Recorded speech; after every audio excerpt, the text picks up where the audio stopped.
Historicko-kultúrno-prírodná cesta okolo Tatier. Za krásnymi čistými riekami, niekde medzi poliami ustlatými kvetmi a obilím, za smrekovými a borovicovými lesmi, asi takto by sme mali začať tento príbeh o cyklistickej ceste okolo Tatier, ktorá nás vedie rozprávkovými čarovnými krajinami Podhalia, plnými histórie, kultúry a prírody, Oravy, Liptova a Spiša, ktoré sa rozprestierajú na úpetí Tatier.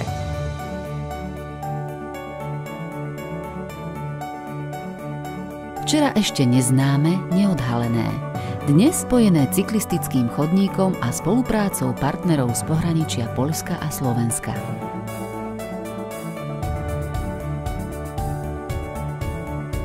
Naša cyklistická výprava bude viesť medzi pamätihodnosťami týchto oblastí a po turistických atrakciách. A to všetko dookola hrdých a majestátnych štítov najvyššieho horského pásma Karpát, Tatier. Ako je to možné, že vznikol taký obrovský cezhraničný projekt? Vďaka spoločnej účasti 13 partnerov spojených v jednom euroregióne Tatry.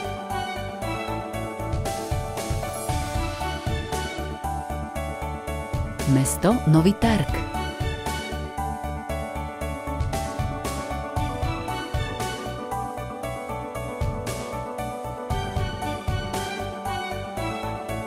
Obec Šaflary.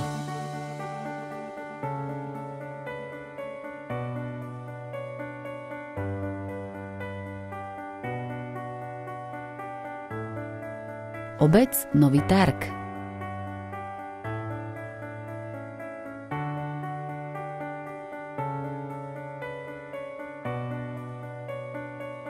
Vedúci partner obec Čarný Dunajec.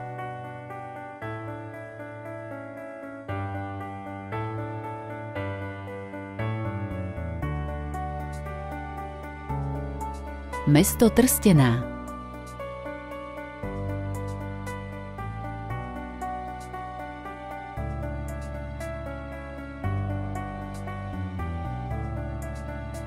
Obec Suchá Hora.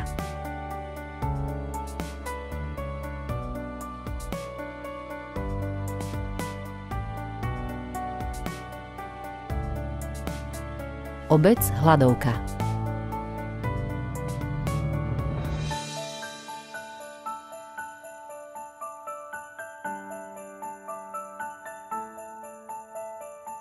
Obec Liesek.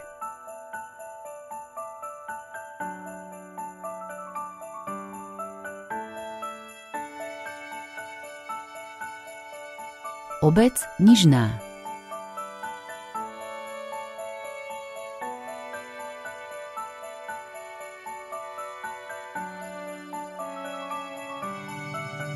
Mesto Liptovský Mikuláš.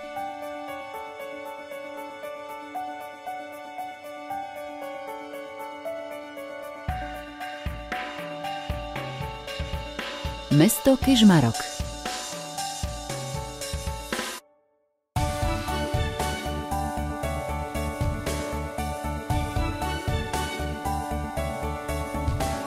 Obec Vrbov.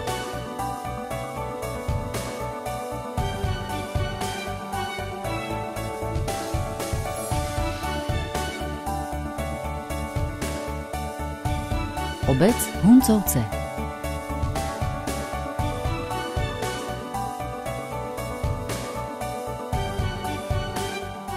Príroda.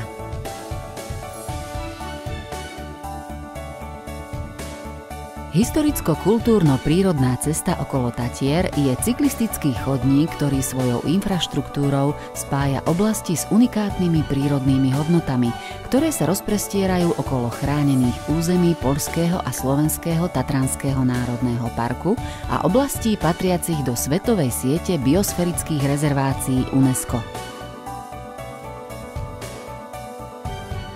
Rieka Dunajec bude naším sprievodcom počas nášho bicyklového výletu na poľskej strane. Rezervácia Bor na Červenom, nachádzajúca sa medzi vysokými rašeliniskami, tvorí na jeseň malebnú hnedočervenú scenériu.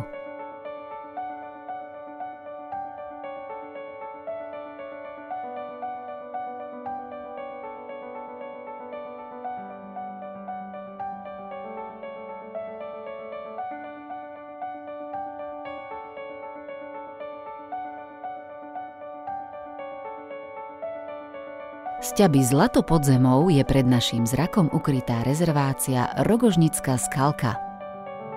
Perla svetového zoznamu geologického dedičstva UNESCO, žiariaca červenou a ružovou farbou Schránkovca.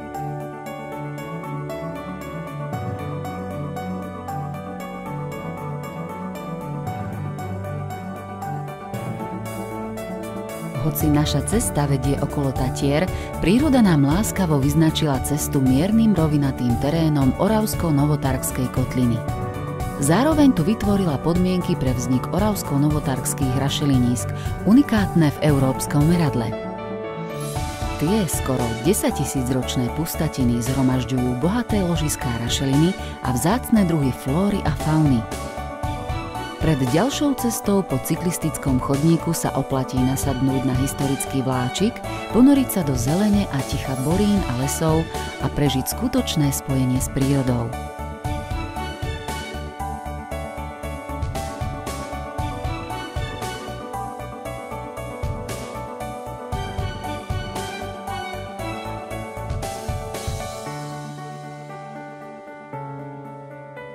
Práve toto prírodné bohatstvo pohraničia Poľska a Slovenska, harmónia krajiny a ľudského života, nás nabáda na návštevu tohto čarovného regiónu.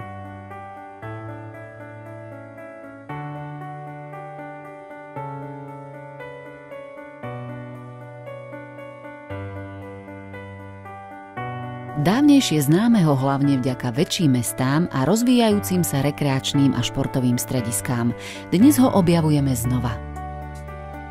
Je to bohatstvo prírody, stáročia tradície, kultúry a dejín.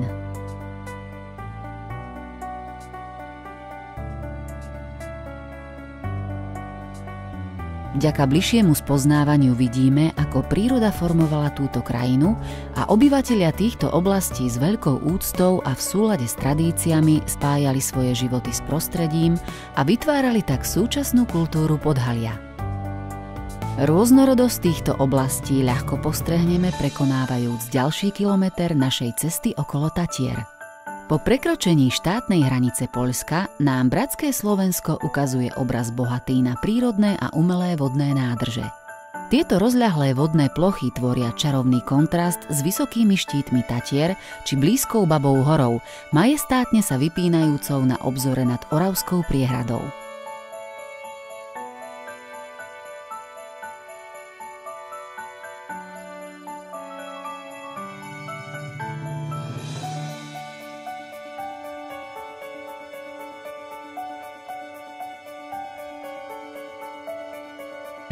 Prvý výrazný rozdiel v živote obyvateľov južnej strany Karpát spozorujeme v spôsobe obrábania pôdy.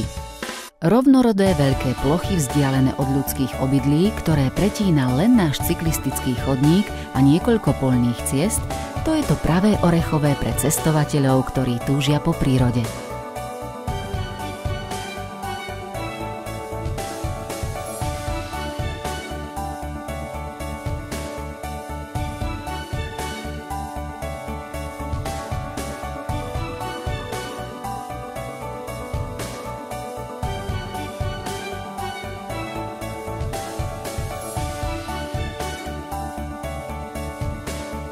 Na Slovensku sú naším cestovným sprievodcom rieky Orava, Oravica a Váh. Práve okolo nich sa sústreďoval život tohto regiónu.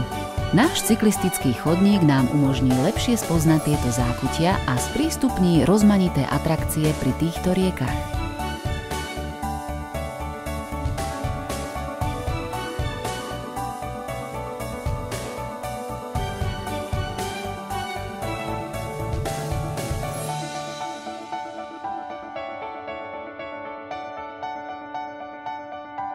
Obyvatelia Oravy, Spiša a Liptova sa postarali o to, aby každý návštevník tohto regiónu tu mohol zotrvať dlhšie.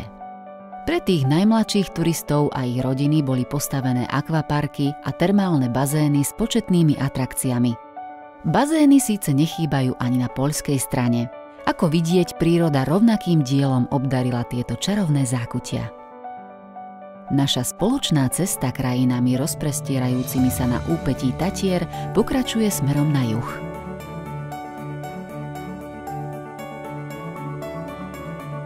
Z Scenéria, ktorú tu môžeme obdivovať, čoraz častejšie odhaľuje krásu horských štítov, ktoré sa ničím nezastreté vypínajú niekde na okraji obzoru. Máme dojem, že už za ďalšou zákrutou alebo malým pahorkom sa dostaneme na úpätie týchto veľhôr. Tento dojem narastá s každým kilometrom, pretože čím južnejšie, tým vyššie štíty sa objavujú pred naším zrakom.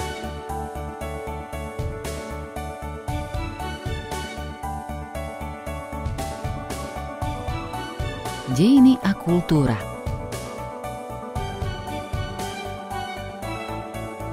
Podhalie je bohaté na sakrálne objekty. Gorali sú známi svojou pobožnosťou a tradíciami založenými na náboženstve. Potvrdzuje to bohatstvo sakrálnych objektov úzko spojených s krajinou a dejinami Podhalia.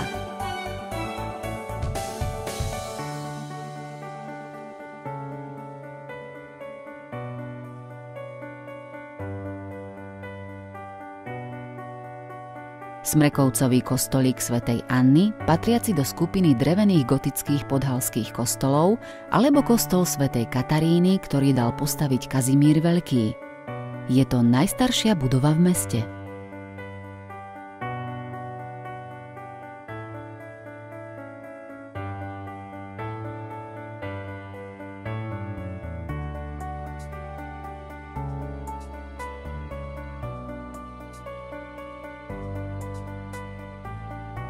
Nedaleko Nového Targu v obci Šaflary môžeme obdivovať krásny kostol svätého Ondreja Apoštola, postavený v roku 1810 na mieste kostolíka zo 14. storočia zničeného požiarom.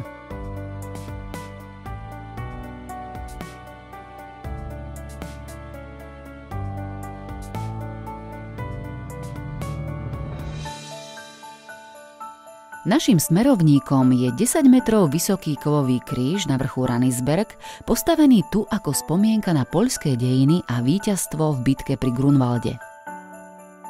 Asi najvzácnejším sakrálnym objektom, na ktorý by sme nemali zabudnúť, je pútnické miesto Matky Božej kráľovnej Podhalia v Lučmieži. V kostole sa nachádza soška Matky Božej, nazývanej Gazdinou Podhalia, preslávená zázrakmi.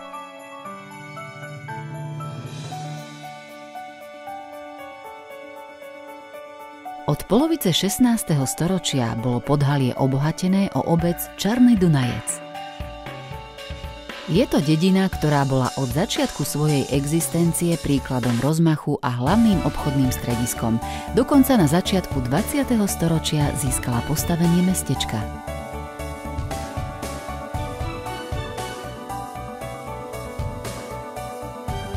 Dodnes môžeme obdivovať živý skanzen, dedinu Chocholov. So svojou tradičnou drevenou zástavbou a krásnym starobilým kostolom svätého Hyacinta Poľského je to perla podhalských tradícií a kultúry. Je to zároveň posledná obec na poľskej strane na našom putovaní okolo Tatier.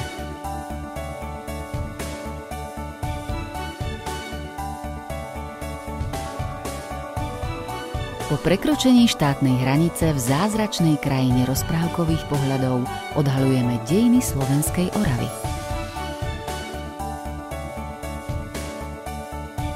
Mesto Trstená bolo svojím historickým námestím zo 14. storočia a skladom soli hlavným bodom na obchodnej ceste z Poľska. Opodiaľ priťahuje pozornosť krásny kostol svätého Martina pochádzajúci zo 14. storočia, kde môžeme okrem barokového interiéru obdivovať stále funkčný hodinový mechanizmus. Prihraničná poľnohospodárska dedina Suchá hora uchvacuje oravskou zástavbou so silnými podhalskými vplyvmi. V 19. storočí tu bola postavená železnica z Kráľovan, ktorú o 5 rokov neskôr prepojili novou traťou s Novým Targom. Hladovka, ktorej názov pochádza od priezviska Šoltýsa, známeho zbojníka, nás láka krásnym barokovým kostolom Na nebovzatia Panny Márie z 19. storočia.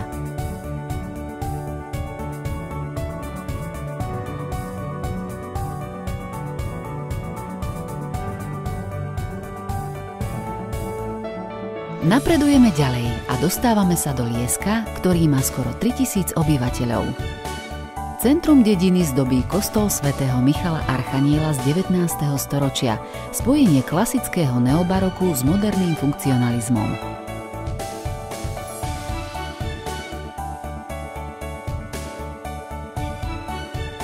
V doline rieky Orava od 14. storočia uchvacuje Nižná, mestečko opradené povesťami plné pamiatok, zdôrazňujúcich jeho obchodné dejiny na ceste vedúcej z Uhorska do Poľska. Jedna z povestí hovorí, že raz za 77 rokov počuť z vrchu spev a hudbu dávneho hradiska, ktoré sa v dôsledku kliatby prepadlo pod skaly. Nedaleko Nižnej, v blízkosti oravskej obce Podbiel, nájdeme vzácnu technickú pamiatku, Františkovú hutu. Bola postavená v roku 1836.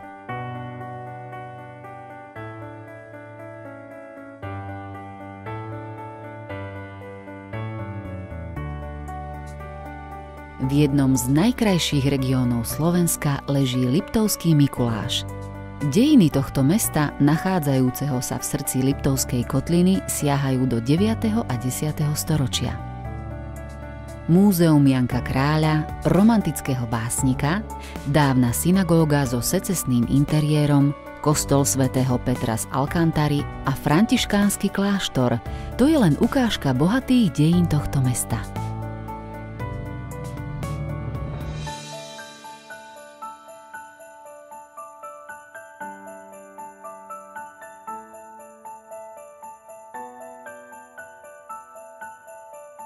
V porieči Horného Popradu v historickej krajine s názvom Spiš navštevujeme Kežmarok. Dejiny Kežmarku siahajú do prehistórie. Stredoveký Kežmarok vznikol na ceste troch ranoslovanských osád. V samotnom centre mesta sa nachádza majestátny obranný Kežmarský hrad, jediný v celku zachovaný hrad na Spiši. Mestskú pamiatkovú rezerváciu tvoria početné katolícke a protestantské chrámy v dobre zachovanom urbanistickom mestskom komplexe v blízkosti mešťanských domov z rôznych epoch.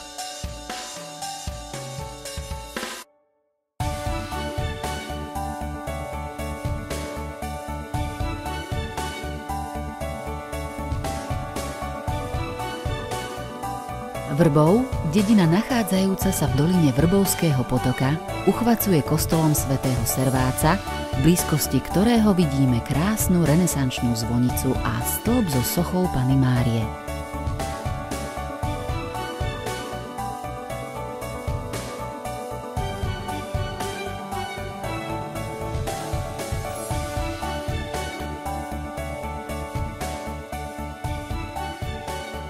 Naše historické putovanie ukončíme uvoľňujúcim kúpeľom v termálnych bazénoch s vodou preslávenou svojim liečivým účinkom. Je to najväčšia atrakcia obce. O cyklistickom chodníku. Historicko-kultúrno-prírodná cesta okolo Tatier je strategický projekt Euroregiónu Tatry. Bývalá železničná trasa spájajúca Poľsko a Rakúsko je dnes cyklistickým chodníkom spájajúcim regióny, dejiny, krásu a tradície oblastí rozprestierajúcich sa na úpetí Tatier. Je to skoro 100 kilometrov trás vedúcich k unikátnym miestam. Je to infraštruktúra umožňujúca cestovanie okolo Tatier s odpočívadlami, parkoviskom, informačnými tabuľami od začiatku do konca navrhnutá tak, aby čo najlepšie slúžila jej užívateľom. Samostatný cyklistický chodník je zárukou bezpečného cestovania. Blízkosť prírody, ticho, sprístupnené unikátne miesta, veľkolepé scenérie, kultúrne pamiatky. Vďaka tomu všetkému sa naša cesta okolo Tatier stala najkrajšou atrakciou tohto regiónu. Teraz už len vydať sa na cestu za jeho bližším poznaním. Tešíme sa na vás.